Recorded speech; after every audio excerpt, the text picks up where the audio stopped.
오늘의 주요 뉴스입니다. 이번 추석 연휴 의료 대란을 막기 위해 정부가 전국 응급실에 전담 책임관을 배치할 계획입니다. 또 응급실에 군의관을 투입하는 조치가 실효성이 떨어진다는 지적에 대해선 현장 부담을 줄이는 차원이라고 설명했습니다. 올여름 기온과 열대야 일수, 바다수온 등 무더위와 관련된 여러 수치가 역대 1위를 기록했습니다. 여름철 평균 강수량은 예년보다 적었지만 대부분이 장마철에 쏟아져 관측 사상 가장 높은 집중률을 보였습니다. 중국이 인공강우를 뿌려 폭염을 식히고 가뭄을 해소하는 효과를 본 걸로 나타났습니다. 그런데 이와 함께 폭풍우가 몰아치고 이후 다습한 한증막 날씨가 이어져 인공강우의 부작용이라는 주장도 나왔습니다. 아시아 태평양 지역의 과학관들이 그간의 성과를 전시하고 교류할 수 있는 행사가 우리나라에서 열렸습니다. 과학 한류를 주제로 한 순서도 마련돼 국내 150여 개 과학관을 국제 무대에 소개하는 기회가 되기도 했습니다.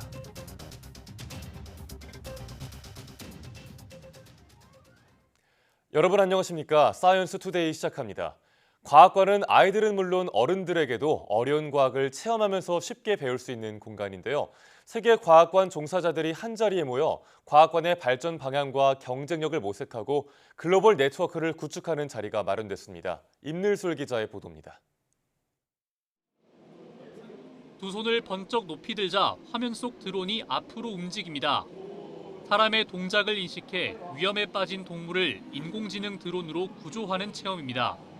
평소에 저희가 과학을 많이 어려워하는데 이런 AI를 통해서 과학을 쉽게 접하다 보니까 과학에 대해 재미도 더 생겼어요.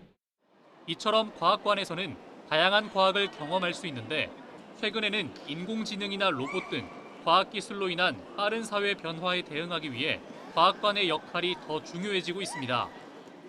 이런 흐름 속에서 각국 과학관의 성과를 교류하는 아태 과학관협회 연례회의가 국내에서 열렸습니다. 참석자들은 과학관이 대중과 과학을 연결하는 중요한 역할을 한다면서 몰입할 수 있는 과학 전시를 제공해야 한다고 강조했습니다. So we think the role of a science museum is not merely promoting science. That's the old, very narrow way. Now, science is really a way for culture to enrich itself so that we have a better world.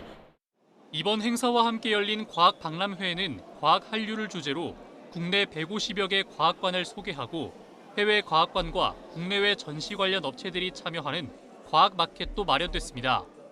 또 참석자들은 과학 문해력, 네트워킹 등을 주제로 한 14개의 학술 대회를 통해 과학관의 다양한 시도를 공유하고 토론하는 시간도 가집니다. 국내외 과학관들이 다 같이 모이는 과학관 관계자들의 축제라고 할 수 있는데요. 함께 모여서 과학관 내에서의 전시 교육, 행사에 대한 경험을 공유하고 또 서로가 성장, 발전하는 그런 자리라고 할 수 있습니다. 이번 연례회의는 11년 만에 국내에서 열렸다는 점에서도 의미가 있습니다.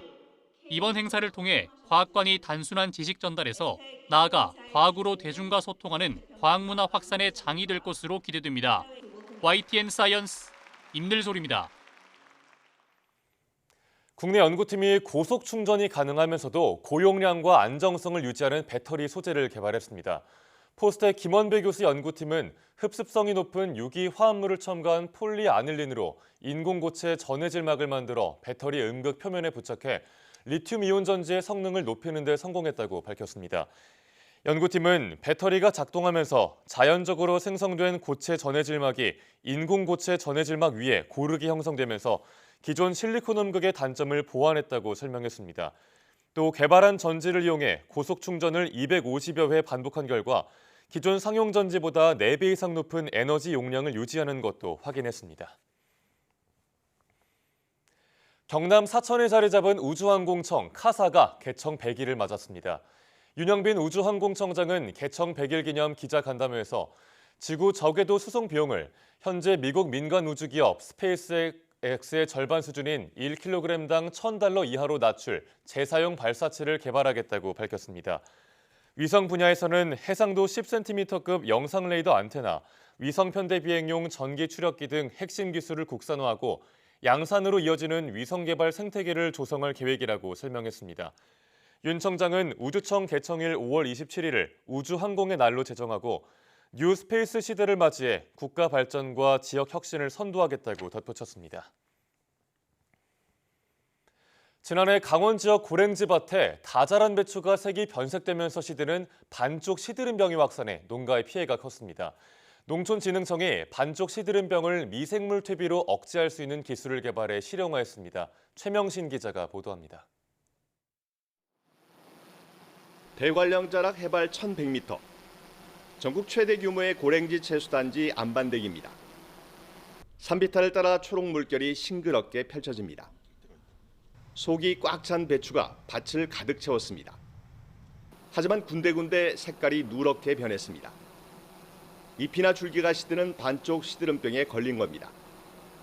조사 결과 올해 강릉, 태백, 삼척 등 10개 시군 143헥타르에서 반쪽 시드름병과 무름병 등의 병해충 신고가 접수됐습니다. 피해 규모가 지난해보다 40% 가까이 늘었습니다. 원인은 오랜 기간 지속된 이어짓기와 이상 기후 탓입니다. 특히 반쪽 시드름병은 약재가 없어 한 번 걸리면 수확을 포기하는 수밖에 없습니다. 거의 미쳐버린다고 할까? 이게 이제 이 초기에 나타나는 게 아니에요. 이 병의 특징이 불과 10일, 15일이 지나면 수확이 정상적으로 할 텐데 그 기간에 전부 확산이 돼서 상품의 값어치가 없는 거예요. 전부 고사를 하는 겁니다. 이에 농진청이 반쪽 시드름병 방제에 효과가 있는 미생물 퇴비를 개발했습니다. 현장 실증 결과 미생물 퇴비를 사용한 배추의 상품률은 95%에 달했지만 그렇지 않은 배추는 0%로 나타나 큰 대조를 이뤘습니다. 사용법도 간단해 퇴비를 비료 살포기로 일항 작업 전에 뿌린 뒤 토양과 잘 섞어주기만 하면 됩니다. 특히 토양 내 병용균을 없애는 휘발성 약재인 토양 훈증제 처리를 한 뒤 뿌려주면 효과가 더 큰 것으로 나타났습니다. 저희가 개발한 미생물을 갖다가 퇴비에 섞어서 같이 뿌려주는 그런 기술을 개발을 했거든요. 기존에 훈증만 했던 것에 비해서 이 미생물을 섞은 퇴비를 썼을 적에 상품성이 한 95% 정도 향상되는 그런 결과를 얻었습니다. 농진청은 관련 기술을 특허 출원하고 산업체에 기술 이전했습니다. 또 여름 배추 수급 안정을 위해 더위에 강한 배추 품종 개발에도 힘을 쏟는다는 계획입니다. YTN 최명신입니다. 119 구급대가 환자를 옮겼다가 병원 측의 거부로 다른 병원을 찾아가는 이른바 뺑뺑이 사례가 올해만 3,600건에 달하는 걸로 파악됐습니다. 특히 10건 중에 4건은 치료할 전문의가 없어서 환자를 재이송해야 했는데 의정 갈등 장기화 여파로 풀이됩니다. 권민석 기자의 보도입니다. 지난 2월 전공의 집단사직 여파가 반년 넘게 누적된 응급 의료 현장은 그야말로 살얼음판입니다. 위급 환자를 받아주는 병원을 찾아 헤매는 일이 하루가 멀다 하고 이어지고 있습니다. 저희 코로나와 그리고 호흡곤란 증상이 같이 동반되어 있는 환자분이신데요. 부산 지역의 병원을 선정이 안 돼가지고 약 130km 떨어져 있는 대구, 약 1시간 반 이상 걸리는 대구 지역으로의 대학병원으로 이송한 또 사례들이 있습니다. 소방 구급대원들이 하소연하는 응급실 뺑뺑이는 통계로도 확인됩니다. 올해 1월부터 지난달 20일까지 119 구급대가 환자를 이송했지만 병원 측 거부로 다른 병원으로 다시 옮겨진 사례는 모두 3,597건. 한 번 재이송된 경우가 대부분이었지만 두 차례나 병원을 옮긴 사례도 121건 있었고 무려 4차례 병원을 전전한 경우도 23건이나 됐습니다. 병원 재이송 사유 가운데선 환자를 치료해줄 전문의가 없었다는 전문의 부재가 39.8%로 가장 많았습니다. 전공의가 수련병원을 떠난 이후 나머지 의사들이 공백을 메우다 생기는 과부하의 악순환을 짐작할 수 있는 대목입니다. 구급대가 이송 가능한 병원을 찾아달라고 119 구급상황관리센터에 도움을 요청하는 건수도 크게 늘었습니다. 올해 2월부터 지난달까지 구급상황관리센터가 병원을 선정해 준 건 1,197건으로 지난해 같은 기간보다 131% 급증했습니다. 의정 갈등 장기화로 환자 수용을 거부하는 병원이 늘고 응급실 의사도 부족해지면서 응급 환자의 골든타임 대처에도 차질이 커질 수 있다는 우려가 나옵니다. YTN 권민석입니다. 현재 응급실 운영에 비상이 걸린 주요 병원은 모두 25개에 달하는데 정부는 급한 대로 5곳에 군의관 15명을 투입했습니다. 인원도 적지만 업무도 제한적인 탓에 파견 실효성이 떨어진다는 지적이 나오자 정부는 현장 압박감을 줄이는 데 도움이 되는 차원이라고 설명했습니다. 백종규 기자입니다. 건국대 충주병원과 강원대병원, 세종 충남대병원, 이대 목동병원 등 4곳은 응급실 단축 운영. 순천향 천안병원은 소아응급 전문의 부족으로 소아응급의료센터를 주 3회 주간에만 운영합니다. 정부가 응급실 운영에 차질이 생겼다고 지목한 병원은 이렇게 5곳인데 의사 부족으로 25개 주요 병원 응급실은 당직 의사 혼자서 근무해야 할 상황에 놓인 것으로 나타났습니다. 필수 의료 역량 유지를 위해 정부는 과감한 지원을 강조했지만 지금 당장 어려움이 있는 것은 사실이라고 밝혔습니다. 의료진의 이탈, 피로도 심화로 일부 응급의료기관이 부분 운영을 실시하는 등 평상시보다 어려운 상황입니다. 응급실 인력 보강을 위해 군의관 250명을 투입하기로 한 가운데 응급의학 전공 군의관 8명을 포함한 15명이 응급실 5곳에 먼저 배치됐습니다. 세종 충남대병원과 충북대병원 각 2명, 이대 목동병원과 아주대병원 각 3명, 강원대병원 5명이 파견됐고 나머지 군의관 235명도 오는 9일까지 배치를 완료할 계획입니다. 다만 군의관 배치 실효성 논란은 여전합니다. 군의관이 맡는 업무가 제한돼 있는데 기존 인력을 대체할 수 있느냐는 건데 정부는 교수급의 숙련된 역할을 기대하지 않는다면서 다만 군의관을 파견해 응급실에서 2명 정도가 동시에 근무할 수 있는 환경을 만드는 데 중점을 두고 있다고 설명했습니다. 훨씬 그 현장에 그 압박감을 줄이는 데 도움 줄 수 있겠다. 그런 차원에서 저희가 파견을 한다 이런 말씀을 드리고 그러면서 응급 의료 체계가 어려움을 겪는 것은 맞지만 붕괴 수준은 아니라면서 과도하게 불안해할 필요는 없다고 거듭 강조했습니다. YTN 백종규입니다. 정부가 추석 연휴에 지자체별 상황반을 설치해 409개 응급의료기관을 1:1 전담 관리하기로 했습니다. 박민수 보건복지부 2차관은 응급의료기관 단축 운영 사례가 발생하는 등 응급의료 관련 우려가 이어지고 있다며 이같이 밝혔습니다. 그러면서 추석 연휴 기간 지자체장을 반장으로 한 비상의료관리 상황반을 운영하고 전국 의료기관별 전담 책임관을 지정해 특이 상황이 발생하면 바로 조치하겠다고 설명했습니다. 또 추석 명절 비상응급 대응 주간이 약 일주일 앞으로 다가왔다며 그동안 준비해온 응급의료 대책이 제대로 작동할 수 있도록 지자체 및 의료기관과 협력해 꼼꼼하게 점검하겠다고 강조했습니다.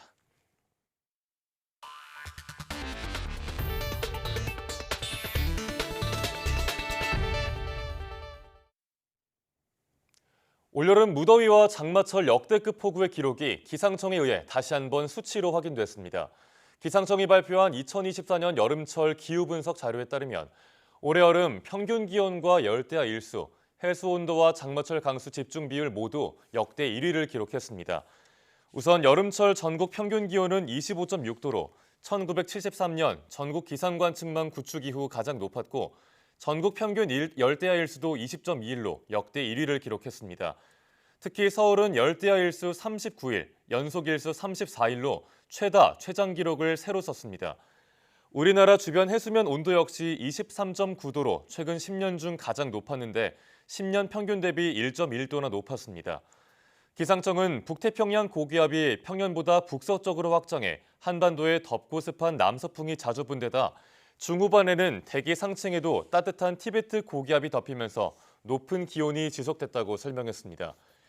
이와 함께 여름철 전국 평균 강수량은 602.7mm로 예년보다 적었지만 이 중 78.8%에 해당하는 474.8mm가 장마철에 집중되며 관측사상 가장 높은 집중률을 보였습니다.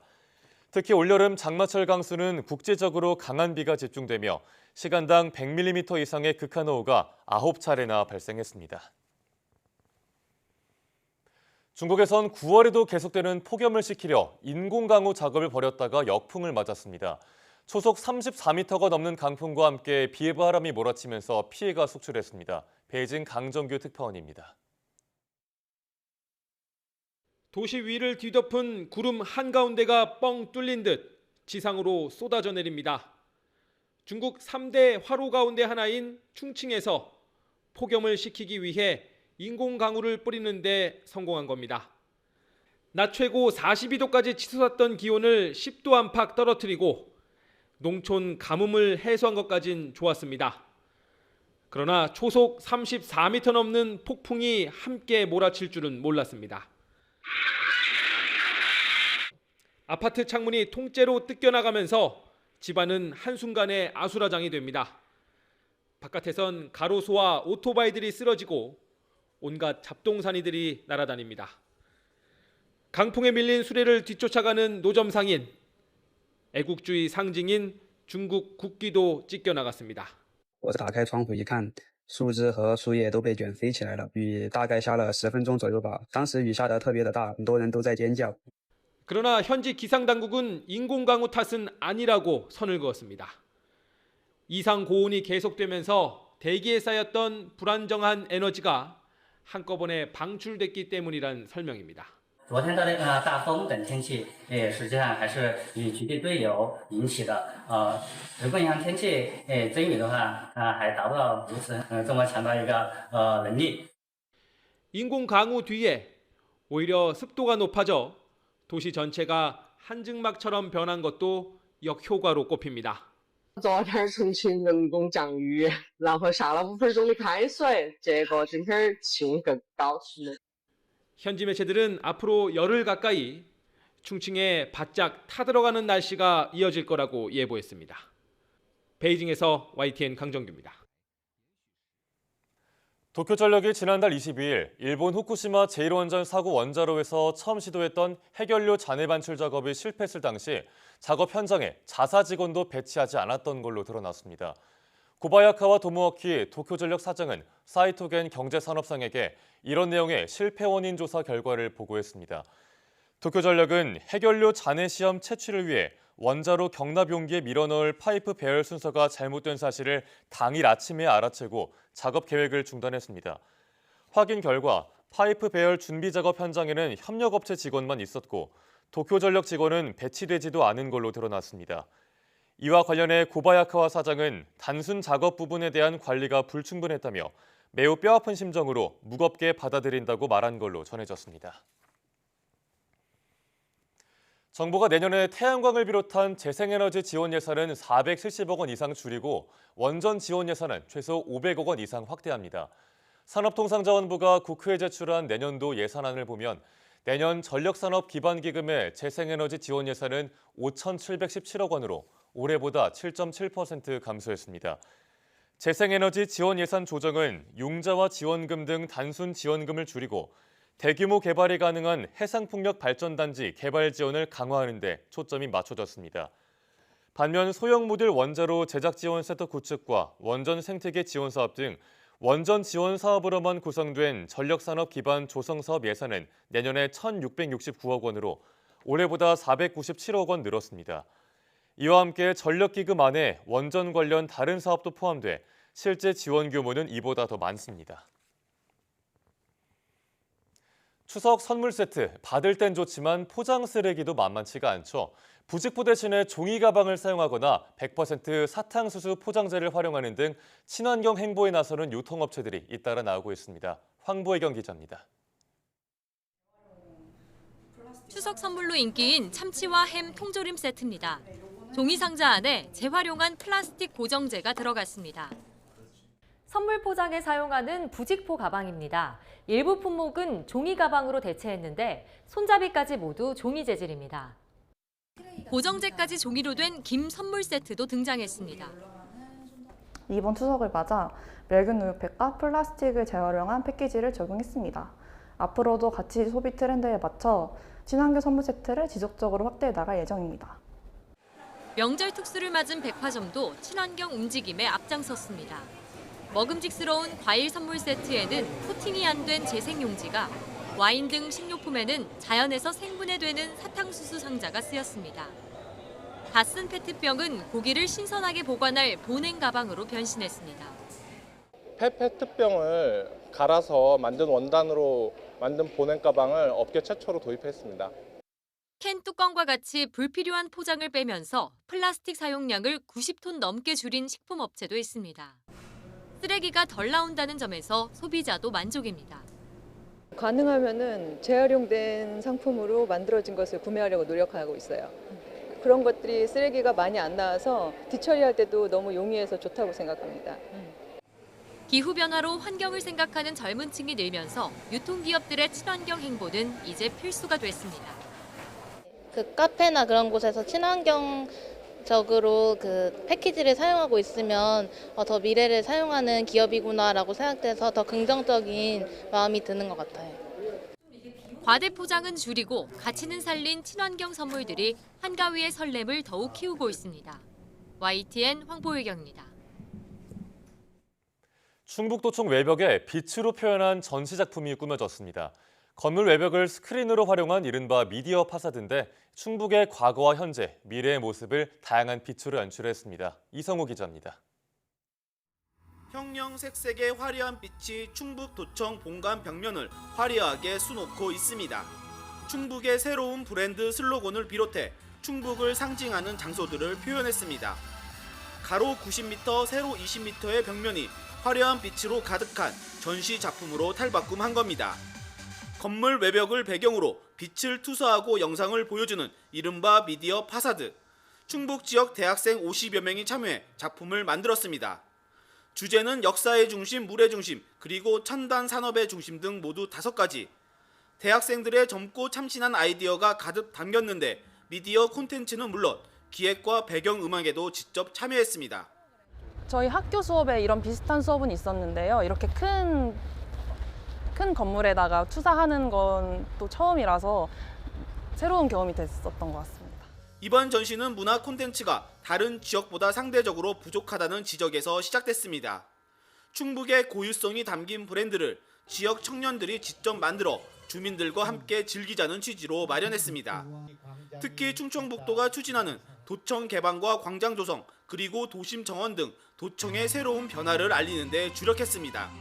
그렇습니다. 지금 도청이 계속 진화하고 있기 때문에 더 많은 광장이 만들어질 것이고 더 많은 공연이 이루어질 것이고 그렇게 해서 충북도민들이 언제나 이곳에 와서 쉴 수 있고 충청북도는 앞으로 청사를 중심으로 한 다양한 전시와 공연 등을 마련해 청사를 도심 속의 정원으로 꾸며갈 예정입니다.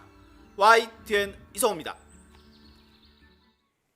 이탈리아 로마 당국이 대표적인 관광지인 트레비 분수 관광객에게 입장료 도입을 검토하고 있다고 AFP 통신이 보도했습니다.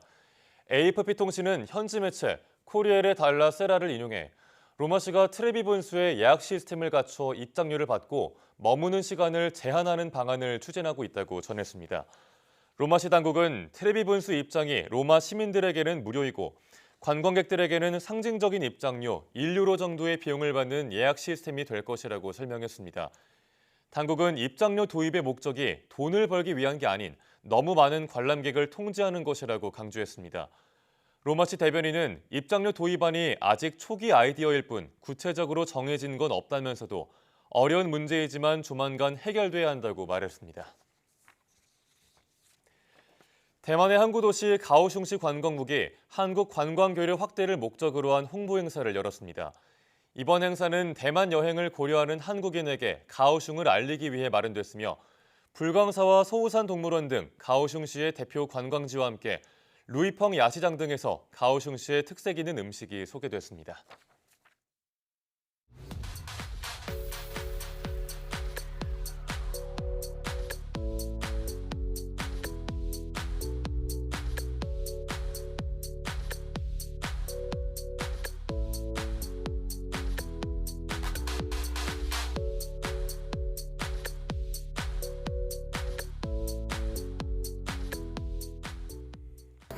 추석 연휴를 앞두고 응급실 대란에 대한 우려가 커지고 있습니다.